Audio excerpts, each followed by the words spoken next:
welcome back to the collaboration space. I'm your host, Nancy Lussier, and I'm joined today by Nathan Coutinho, who is the head of analyst relations and business strategy at Logitech. Welcome, Nathan, and thanks for joining me today in the collaboration space. How's your day going? It's going great. Thanks for having us, Nancy. Yeah, wonderful. I appreciate you joining me. And Nathan, we were just chatting about kind of meeting equity and the hybrid meeting experiences that we're having. And we're kind of seeing that there was a problem that we needed to fix. So what do you feel that problem was, and why is now the right time to start taking action on that?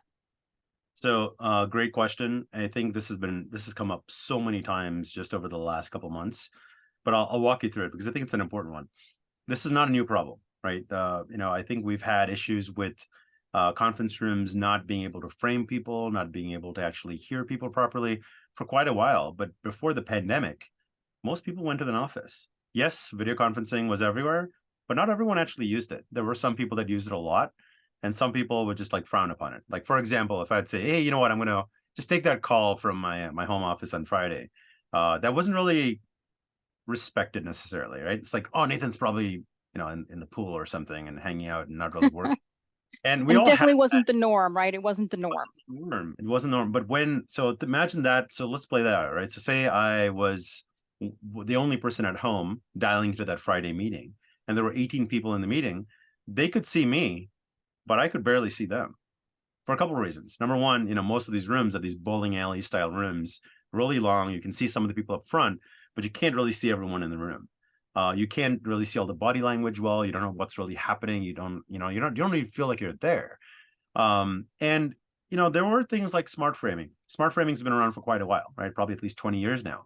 And it's gone through these different phases. But in our experience, people turned smart framing off in the past. They always did. Why? Because it didn't work well. I either focused on one person, it took too long to go to the next person, or it would just like dynamically change so fast where someone like me, sitting at home on a Friday, apparently in a pool, would be, getting dizzy just trying to follow around with what's actually happening in the conference room. So this problem existed well through the pandemic. Then we went home, right? Unfortunately, for a long time, and everyone got used to this. I can see Nathan in a box. I can hear everyone because they're in their own box, and it felt like equitable all of a sudden, and We that were was great. all in that same Brady Bunch type of space. We all had our own close-ups. Yeah. And listen, we had problems, right? Because some people didn't have a webcam, or they didn't have the right headset, or they had white noise. We figured it out, right? Over time, we figured out you needed a better headset or a better webcam, better display, whatever it is, to make sure your voice is heard and that your image is clear to the other parties. But then we started going back slowly. And for those of us that were still at home and some that were in the office folks were like, "This is great. In-person meetings again, we can be together." But then for folks like us or the rest of us that were still at home, you're back to now the bowling alley, right? You couldn't really see anyone. The smart framing didn't really work. So we knew we had to fix this problem. In fact, it's the problem we were thinking about even before the pandemic. The problem was we were just not ready yet. In fact, the world was not ready for this yet. So now we have all these different options in terms of meeting equity, and obviously we're going to talk more about that today. But now I think is the right time because everyone's back in the office, and we have lots of teams that are going to be remote forever, and new people that will come in and work for us from different countries, even that are probably not going to travel as much. So now we have to fix Yeah. the problem. Yeah. So the problem's been around a while. We know it's not really optional anymore to fix it. It's really a requirement. So how did Logitech approach this problem?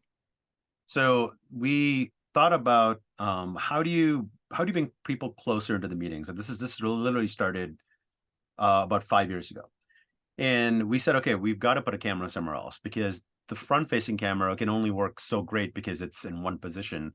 And a lot of times when people are in the meeting, they're looking at the screen when someone's talking. But when they start having a natural conversation in the room, you start missing all that because there's no camera on the table. So we knew a camera had to be on the table. But in the meantime, because everyone was still at home during the pandemic, we decided to, one, release our new set of video bars, so Rally Bar Mini, now Rally Bar Huddle. Those are all appliance bars that customers can use in different ways. You can use it as an appliance with Android.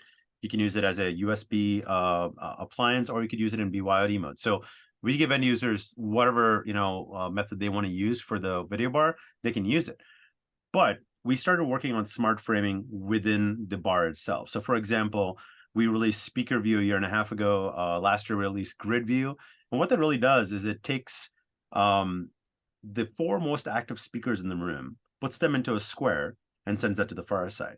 So even though it doesn't fix the problem of what happens when people look at each other in the room, as long as you're looking ahead, now you can be captured better and you can actually feel like those people are physically in the room with you. So that was one way we fixed it. The second way we did it obviously was Sight, and Sight's been a long time coming.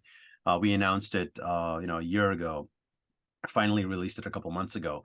And what Sight does then is it takes 2 different views. It uses the front of room optics, which is, it's good to be able to frame the context of the room, what's happening in the room. If everyone's looking at the camera, that's obviously the best view from the front of room camera. But now if they start looking at each other, having a conversation, looking at the far end of the table, or the head of the table, where the person at the end is now speaking, now we have another camera on the group of cameras on the table that can not only frame the person, put them in a proper square, but we can get great audio from them too, because Sight actually has microphones on it as well. Yeah. So we've tried to combine both these experiences together between front of room and tabletop as well. Yeah. So why not just do a 360 camera? It's a good question. We looked at 360s early on. So this is the way I'll explain it as my engineers explain it to me. When you talk to a photographer, any professional photographer, number one is camera, right? Obviously lighting is important, but number one is camera. But the most important thing by far they'll tell you is the glass they use, the optics, right? And when you take a picture of someone, you always use your best light, the best optical lens you can get to capture that image, and then you use post-production or post-processing to make that image better. So we said, why don't we use the best camera rather than trying to take a 360? The problem with the 360 is that you have a lot of warping going on. We've all seen 360 videos. At first, it's really cool to take a look at, but when you're in a meeting, all of a sudden you really don't want to see this ultra wide view. It just kind of, Yeah. Do I get that fisheye thing going on? yeah, but is left and is right, or Mm-hmm. is it the other Mm-hmm. way? And God forbid someone actually stands up and starts moving around, then it gets really confusing. So we said, let's take pristine optics, and that's what we did with Sight. Sight's a 315-degree camera, but it's not one camera, it's 2 independent 4K cameras. And that's how we basically build this image. And there is some fixing we do on the sides, just because it is a fisheye in the ends. But other than that, it's using pristine optics. That's why when you look at the video, you'll see pristine quality video from all these people. And it's close to the person. It's not, 4 or 5 meters away from the end user. We don't have to zoom in and out much, right? It's literally on the table in front of the person's face. Kind of like when you had your laptop and your webcam on top. Kind of like what we're doing right now, right? We have a monitor, a webcam on top. We're at close proximity. The camera doesn't have to do a lot of zooming in and out, image correction, things like that. So we're trying to minimize all that on the device itself. And we do all the processing on the device itself. So we're not using a lot of bandwidth, taking the image, sending it across the wire, processing it somewhere else. We're doing it all on the camera itself. Yeah. So you mentioned, we have it easy. We're both remote today, so we didn't have anything to set up. We just had to press a button. So that's the experience I want in the conference room. So when we talk about Sight, is it simple for IT to install, and is it simple for me to use it once I'm in the room? So great questions. Let's think about it from 2 different ways. Number one, you said IT. So let's talk about how is it to install, how is it to actually set up. So Sight is basically powered by at least two Cat6 cables. One gives it power from the table. So you do a power inverter, power injector, power up the Sight. And then the other cable goes under the table straight into the Rally Bar Mini. By the way, you need a Rally Bar Mini to make Sight work. So that's an important requirement. Okay. And then it converts into a mic pod and to a USB-A, and that's how it connects into Rally Bar. So that's it. It's Cat6. You place your camera on the table, you plug it in, Rally Bar will automatically recognize it and it'll accept it into the system. IT would have to go in and set the default view to speaker view, which can be done in the settings. Once they're done, now it's set up. Now, as an end user, Nancy, when you walk into this room, now this is like really critical because we don't want this to be difficult.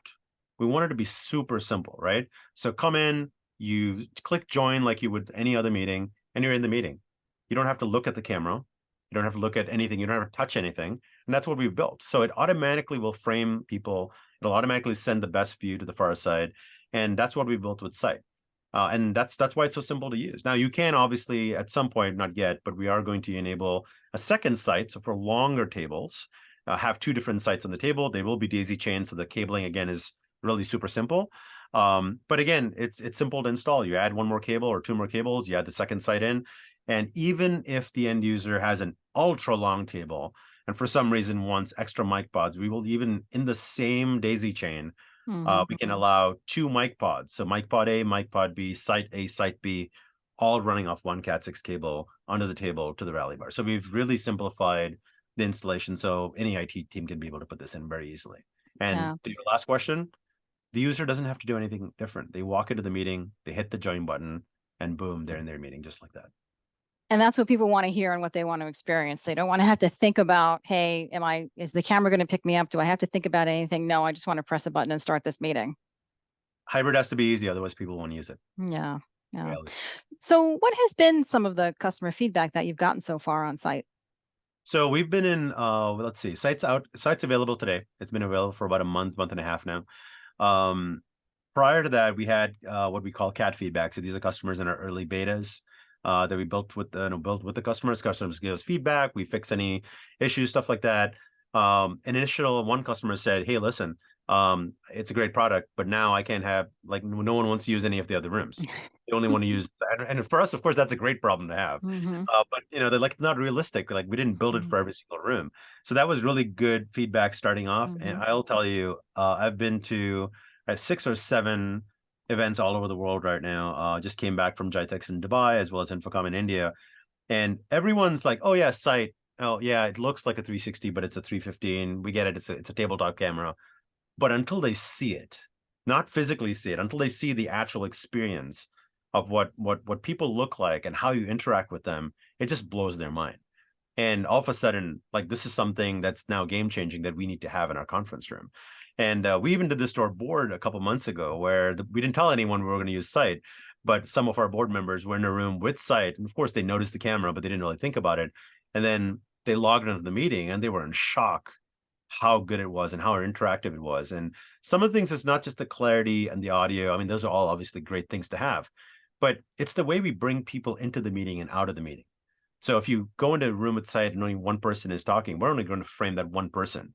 But as the second person comes in, we add the slider, right? And the second person's now in, and then we add the third and we add the fourth. And as the first person stops talking, that person gets dropped off. So at any given time you have, listen, if 4 people are actively talking, you're probably not having a great conversation because they're all simultaneously talking, but you can now control like how many seconds for the person to stay in the frame versus removing them and then coming back in. So we're going to give end users, actually IT, the most amount of controls they want to be able to control that experience. But right now, what we've built as a default is what customers have asked for. It's from their feedback itself. Yeah. And I think our goal is to make everyone feel like they're physically in the room. And it sounds like this is getting us there.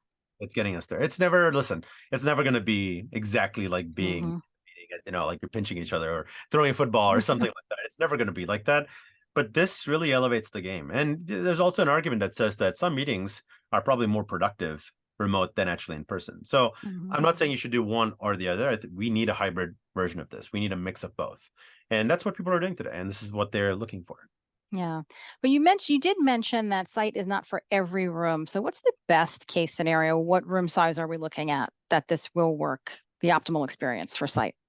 So remember when I talked about Rally Bar Huddle, and Rally Bar Mini, they have smart framing on them today. It's called Grid View and Speaker View. And we think that does a really good job for small rooms. If it's like a 6-person room, 8-person room, it does a pretty nice job. But for medium or large rooms, which is what we really built Sight for, you feel like at some point you need a second or third camera or a fourth or fifth camera. Like one at the front of the room is just not going to be enough. So we built it for medium and large rooms. And today we support single Sight on a table. In a couple months, we'll support the second daisy chain together. Beyond that, we're going to think about it. But at this point, most customers are really asking for one, which is our MVP. So we're looking at it for medium and large, but we've already seen customers that are putting it in small conference rooms. Why? Because they love the experience. Once they see it in a large conference room, they're like, no one wants to use the small rooms now because you've given us Sight in the medium room and they won't use the small rooms anymore. And even though we didn't design for it, it works fine. It's not going to not work. It'll work great.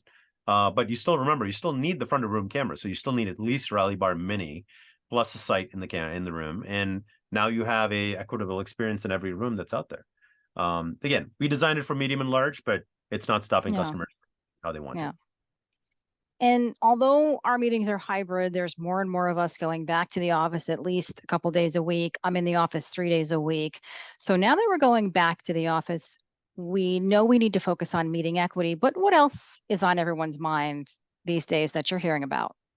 So, beyond meeting equity, beyond getting your setup done right in the office and at home, another thing that's coming up, it was actually coming up mostly in EMEA. Now we're seeing it across, I saw it across the Middle East. I saw it across India. It's becoming a big deal for global companies in the US, healthcare companies, is sustainability. Now, we've been doing sustainability, or at least thinking about it for quite a while. The company went carbon neutral. Logitech as a company has been carbon neutral since December of 2011. So we've been working on this for quite a while. And Sight actually is made with recycled plastic and low carbon aluminum. When you take it out of the box itself is made with FCR certified, FSC certified recycled paper. Everything's wrapped in paper, not plastic. So we've done a lot trying to get our products up to snuff to make it as sustainable as possible. We're not done yet. We're going to keep going. So that's been a big ask. And in some countries, it is almost required. Like for an example, in EMEA, there are customers, IT teams even, that have KPIs that are hard-coded to you must buy products that are made with recyclable materials. And again, everyone's materials are different. Ours are all declared on our website. If it's made with recycled plastic, we'll tell you it's made with 50% or 60% or 70%. Sight, 50% for white, 59% for graphite, just as an example. But we're going to do more and more with this. So that seems to be a number one thing, because customers care about the environment. They want to build, if they're going to build and buy more plastic pieces. And listen, we've built lots of products with a lot of plastic for a long time, but we want to do it responsibly. And customers are now asking for it. And we're lucky enough that we actually have a plan in place. And obviously, Sight is one of those products that is made sustainably. Yeah, that's definitely something that at AVI-SPL we're hearing from our customers as well when we talk about, okay, how we're going to help you. I want solutions that are sustainable, and I want you to tell me how you're focusing on. So a great partnership with both AVI-SPL and Logitech. And Nathan, thank you so much for joining me today and for sharing all of your insights and for talking to us a little bit more about Logitech Sight and sustainability. I appreciate your time. Absolutely, Nancy. Thank you so much for having us. Appreciate it. You're welcome. Hope to have you back again. And a special thank you to all our listeners today. Don't forget, you can subscribe to the Collaboration Space on our YouTube channel, or if you prefer the audio version, just search for the Collaboration Space on your favorite listing app. Thanks again, and we'll see you next time. For more information, visit avispl.com/Logitech.